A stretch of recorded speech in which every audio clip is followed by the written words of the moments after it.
Hello students, welcome to my English class. Students, আজ আমরা সমাধান করব ক্লাস 8-এর রায় ও মার্টিন প্রশ্নবিচিত্রা 2024 থেকে সেকেন্ড ইউনিট টেস্ট পরীক্ষার জন্য 3 নম্বর স্কুলের মডেল সেটটি। প্রথমেই আমরা রিডিং স্কিলস সিন অংশ থেকে দেওয়া যে সমস্ত প্রশ্নগুলি আছে সেগুলির সমাধান করব। তো একের দাগে দেখো, complete the sentences with information from the above passage. তো উপরের প্যাসেজ থেকে তথ্য নিয়ে তোমাদের এই শূন্যস্থান পূরণ করতে হবে। এখানে দুটি শূন্যস্থান দেওয়া আছে, 1 নম্বর করে, মোট 2 নম্বর প্রশ্নের উত্তর দিতে হবে। তো প্রথম প্রশ্ন দেখো, মার্লিন ওয়াজ এ ড্যাশ। তো উত্তরটি হবে Merlin was a prophet and a magician. 2 নম্বর যে প্রশ্নটি আছে দেখো, Merlin order sir Ector to. তো মার্লিন স্যার এক্টরকে কী অর্ডার দিয়েছিল না, এই প্রশ্নটির উত্তর হবে Merlin order sir Ector to bring up this child as though he were his own সন।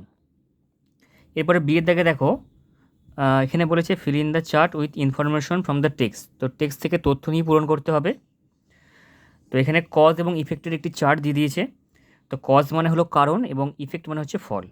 তো প্রথমে যেটা দিয়েছে দেখো ইফেক্ট, অর্থাৎ ফলটি কী দিয়েছে, Merlin and Ulfius took the baby to sir Ector. Merlin এবং উলফিয়াস তারা স্যার এক্টরের কাছে বাচ্চাটিকে নিয়ে গিয়েছিল। তো এর কারণটি কী ছিল না, এই কারণটি ছিল the king and the queen were no more. রাজা এবং রানী কেউই ছিলেন না, অর্থাৎ দুজনেই মারা গিয়েছিলেন। 2 নম্বর যেটি আছে দেখো, এটি কজে ঘরে দিয়েছে, the king and queen died soon after the baby was born. রাজা এবং রানী উভয়ই মারা গিয়েছিলেন বাচ্চাটি জন্মানোর সাথে সাথেই। তো এর ইফেক্টটি হবে many of the king's opponents were looking to seize the throne. আচ্ছা, এরপরে রিডিং স্কিল আনসিন প্যাসেজ থেকে দেওয়া প্রশ্নগুলো আমরা সমাধান করব। তো প্রথমে দেখো দাগের, অর্থাৎ 2-এর দাগের কী বলেছে, say whether the following say whether the statements are true or false. Write T for true and F for false. Give supporting statements for your answers.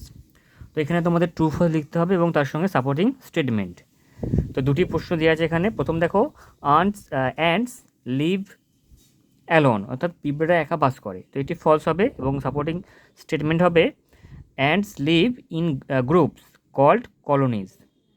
2 নম্বর যে প্রশ্নটি আছে, the worker ants build anthills. তো এটি হয়ে যাবে true এবং এটি সাপোর্টিং স্টেটমেন্ট হবে the worker ants may build the anthills. এরপরে বিয়ের দাগে দেখো, অ্যান্সার দ্য ফলোয়িং কোশ্চেন। নিচে প্রশ্নগুলি উত্তর দিতে বলেছে। তো এখানে দুটি প্রশ্ন দেওয়া রয়েছে, how many types of ants are there in the colonies. তো কলোনিজে কত রকমের পিঁপড়ে থাকে। তো উত্তর হবে in the colonies there are 3 types of ants. 2 নম্বর প্রশ্ন, what are the tunnels used for. তো টানেলগুলো অর্থাৎ সুড়ঙ্গগুলো কী জন্য ব্যবহার করা হয়। তো উত্তর হবে worker ants bill tunnels to connect rooms for their colony, অর্থাৎ তাদের কলোনির মধ্যে যে রুম আছে সেগুলোকে কানেক্ট করার জন্য ব্যবহার করা হয়। আচ্ছা, সির দাগের কী বলছে দেখো, find the word from the above passage that is opposite to the following.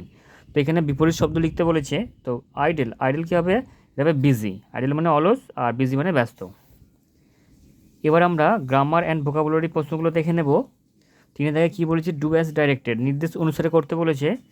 I open the door, এটা কী করতে বলেছে, চেঞ্জ দ্য ভয়েস। তো উত্তরটি হবে the door is open by me.